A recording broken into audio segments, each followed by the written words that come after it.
record? Yeah. Hello. Okay, so Awear Magazine is here with Jaime Martin. Hi.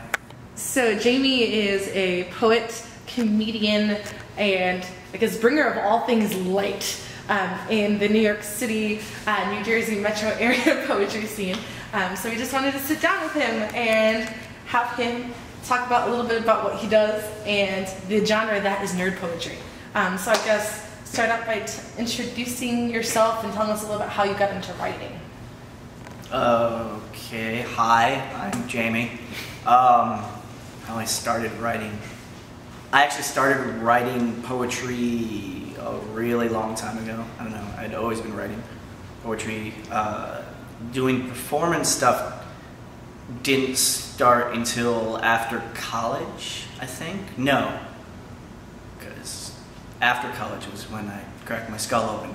So we'll get to that later, maybe. But it was in college and I started doing open mics. The first open mic I ever did, I did a poem. But poetry wasn't my thing at that point, performing, and then I did stand-up for 3 years. And then I went to the Bowery Poetry Club because my sister had done poetry slams in college.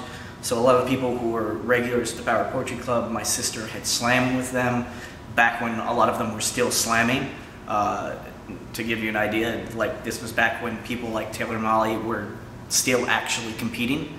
And so I was familiar with all those people, and then I watched for like 2 weeks, and then I went up on the open mic, and at some point I did a piece called Geek, which is a big like rah-rah yay nerd piece, and the bartender who was then the host of the open mic, Shappy C. Schultz, and Kristen O'Keefe-Aptowitz, who was the founder of Urbana, kind of glommed onto me and were like, "Our son," which is really weird. It sounds weird, but like if you were to actually see us as a group, I did actually look like if I wasn't their son, I was related to them. And then I had a person who encouraged me to slam. Like every time I would go up on the open mic, she would literally punch me in the arms. Just, when are you gonna slam? When are you gonna slam? When are you gonna slam? And then I started slamming and got horribly addicted to it. And her name was Ainsley Jordan. She's kind of amazing. She writes for Rumpus now. Great magazine. Okay. So what, I guess, does being a poet mean to you? I don't know. I was just having this conversation, I think it was with Ben, because people are like, a lot of people have like their stock answers to that, like, you know, oh, I want to change the world, blah, blah, blah, blah. For me, because I did stand-up for 3 years before I did poetry, I always go with what George Carlin used to say, which is on a certain level, it just comes down to, hey, look at me, ain't I cute? Just horribly narcissistic.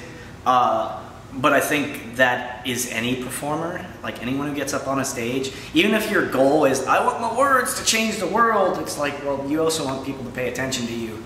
And if you don't admit that part of that is narcissistic, you're just lying to yourself.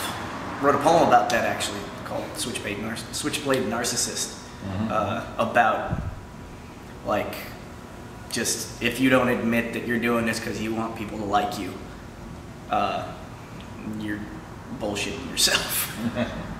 So I guess for the people who are seeing this video who might be into spoken word or even page poetry but aren't familiar with nerd poetry, how would you describe it? Well, here's the thing.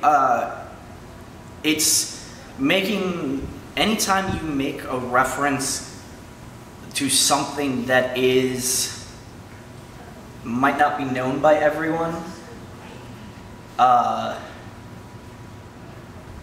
and you stick in if you obsess about something that not everyone knows about, then that's kind of like a nerd thing. But I also think, I was thinking about this on the way here because they have a nerd slam at the National Poetry Slam. And one of the things that sucks all of the energy out of the room is when someone has an area of nerdy expertise that is not pop culture reference. And so my thing about nerdy, as far as like poems and everything, is that your area of nerddom has to have no realistic use in life.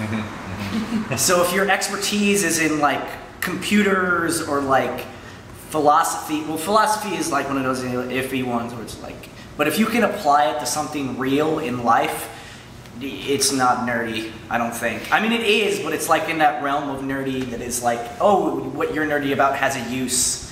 If it has a use, then it's not.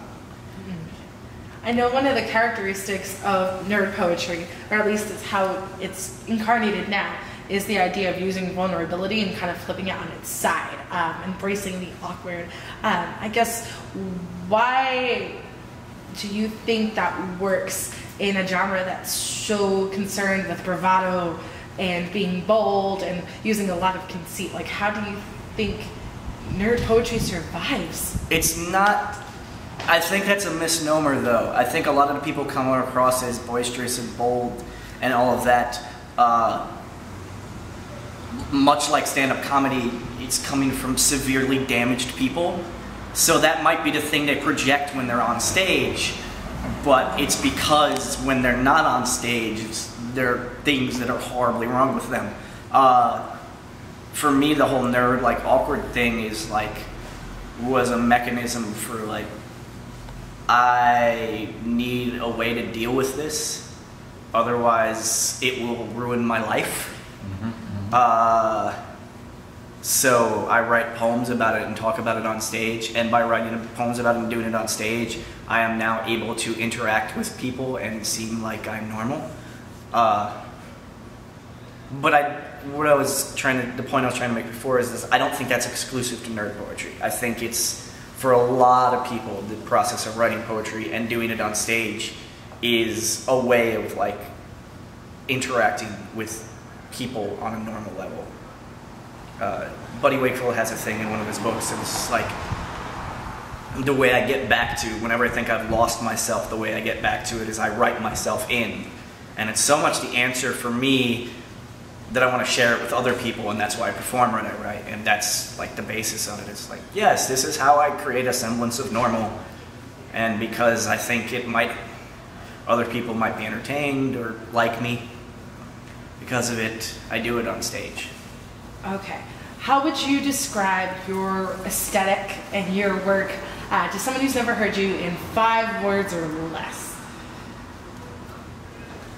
God. Can't make it too easy. Put him on the stage. 5 words or less. Scatterbrained and random. Okay. We really, 2 words. It used to be nerd. It used to be awkward nerd, but now it's like scatterbrained and, yeah, random. What advice would you give to people just breaking into slam or interested in it, maybe not wanting to touch the competition end of performance? Write and keep writing, and eventually someone, if you're in this community long enough, if you go on stage, if you come out and you read, someone will encourage you. Even if what you do on stage is crap, people will encourage you because everyone starts from a place. So even if what you did on stage was, people think it's really crappy, unless you were like blatantly attacking people, 90% of the time they will be like, come back, do it again. Because the only way those people are gonna get better and not write crappy stuff is to keep doing it. Yeah, there's always that question of like, what do you tell new people? It's just like, just do it. There's no secret, it's just do it. What about blah, blah, blah, no, just do it. What 5 books, or rather, what 5 authors do you think any upcoming poet should read or be exposed to before closing the book, I guess? Mine are, because a lot of my background came from stand-up, I always lean towards George Carlin. Anything by George Carlin. Books of poetry. There's stuff I really like, but like the stuff that originally inspired me to write was like comic books. So it'd be like that works. Strangers in Paradise was one that really got me into writing poetry. Early Frank Miller on Daredevil. Frank Miller before he went insane, and started writing really weird shit on his blog. Yeah, I could give you the list. Preacher, stuff related to religion and stuff like that. You said one more. I'll throw in a book of poetry. Mike McGee's, what is it? The Handbook of Awesome? Midnight, something the Midnight. Oh God, I'm awful. I can't remember the name of the book. It's on Right Bloody. Yes, it's on Right Bloody. Right Bloody Press. It's something Midnight. It's awesome. In Search of Midnight? In Search of Midnight, thank you. Yes. I should be looking at the, I don't know what You're doing fine. I guess. To conclude, would you like to perform a poem or read a poem to share with anyone? It could be about anything. I would normally, but I'm not in the mentality to do poetry at the moment. I'll get back to you on that. That works. Okay, if people are interested in finding out more about your work, where can they find you? JamieIsANerd.com and also bandcamp.com/Jaime Martin. There's a lot of tracks you can download for free or buy my album, which gives me money, which is really awesome for people to do, giving me money.